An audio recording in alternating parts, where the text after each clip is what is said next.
yalijiri katika hospitali ya Kenyenya asubuhi ya leo, wakati tulipata ripoti kwamba kuna mama pale ambaye alienda kuzaa lakini kwa bahati mbaya akatuacha.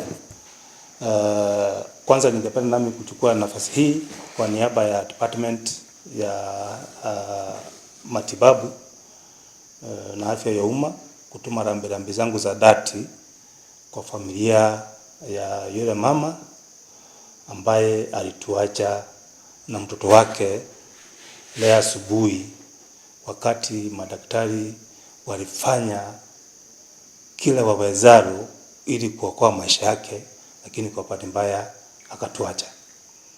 Kwa hivyo rambirambi zangu msipokee familia, na sisi kama serikali tutafanya kile tutaweza kuhakikisha kwamba haki imetendeka kwa yale ambayo yalifanyika pale leo. Asubuhi ya leo nilipopata ripoti, nilipopigwa simu nikaambiwa kwamba kuna mama ametuacha, mimi nilifika pale moja kwa moja pale Kenyenya na daktari mwenzangu hapa ili kufanya uthabiti ni yapi ambayo yalijiri pale. Na ningependa kuambia watu wa Kisii kwamba kweli tulifika pale na ile ripoti ambayo tulipata haikuwa mzuri, kwa sababu wakati mama alipofika pale asubuhi, madaktari wakimshughulikia kwa sababu alikuwa bado atakuwa tayari kuzaa, kitu ya ajabu ilifanyika, na that is not expected in a civilized society. Madaktari walipofanya kila bidii, ghafla fingu watu walitokelezea ambapo hatujui walitoka wapi, wakaanza kuwachapa madaktari wetu ambao walikuwa wanafanya kila wawezalo kuokoa maisha ya yule mama. Na vile tuliposema sahihi, madaktari wengi, manurses ambao walikuwa wanashughulikia yule mama pale walipata majeraha, wengine wako hapa katika hospitali yetu ya Kisii Teaching and Referral Hospital. Watu walifika pale wengi, sisi tulishuhudia umati wa watu, walikuwa wanachapa kila mtu pale hospitali.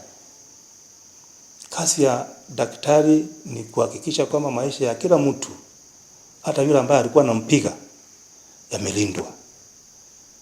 Lakini madaktari walipigwa, hata sisi, mimi na daktari mwenzangu hapa, hata sisi tulipigwa.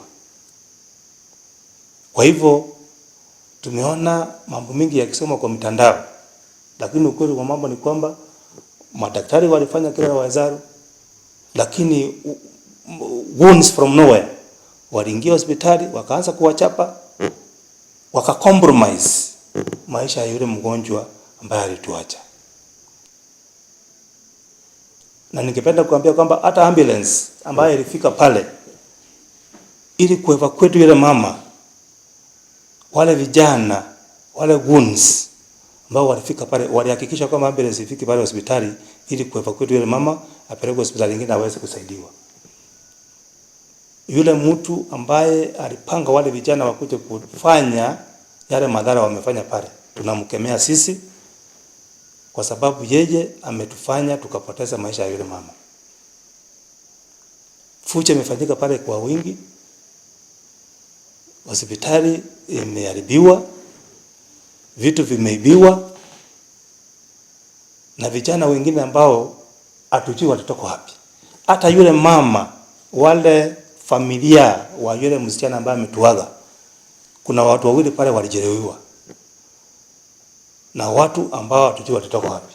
Mmoja alipigwa hapa kichwani, alikuwa anatiririkwa na damu. Mama mzee mwenyewe, uncle wa yule msichana, naye alipigwa. Hicho kitendo sisi tunakikemea, kumaanisha kwamba wale watu ambao walifika pale hawakuwa na nia njema, hawakuwa na nia ya kusaidia ama kuhakikisha kwamba yule mama ambaye alifariki amekuja kufarijiwa. Walikuwa na nia ya kuharibu mali na kuumiza watu. Kwa hivyo tunawakemea kwa yote pale, na tunahakikisha kwamba yule DCC, Deputy County Commissioner, ambaye alifika pale, DCIO team na askari walifika pale, tunawaomba, tunawashukuru sana kwa sababu mlifanya kazi nzuri sana kurudisha amani. Kwa sababu kama mungefika pale leo tungepoteza watu wengi katika hospitali hile ama katika ile jamii ya Kenya pale, watu wengi wangefariki.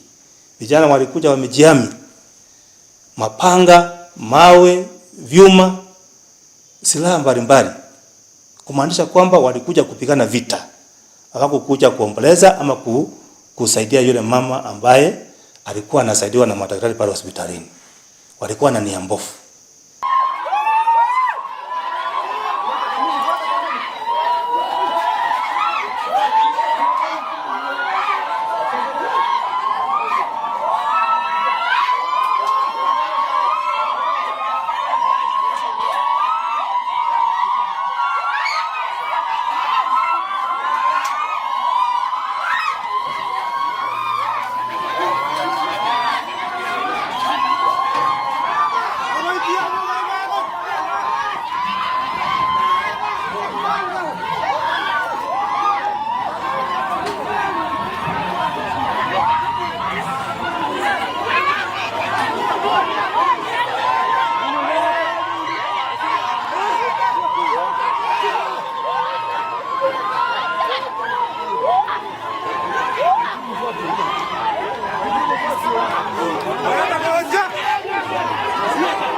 Siku moja.